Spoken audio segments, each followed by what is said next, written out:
Okay, so our freezer door has an issue staying shut. So I bought this because we used to use tape to keep it shut, which is ghetto. So yeah, I bought this instead, and it works very well. You just push these two buttons at the same time and pull it open. Very simple to use.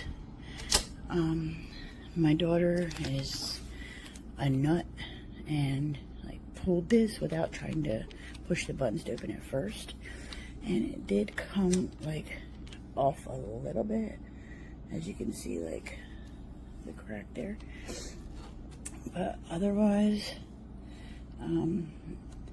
it works very well. I like it a lot. I would definitely purchase them again.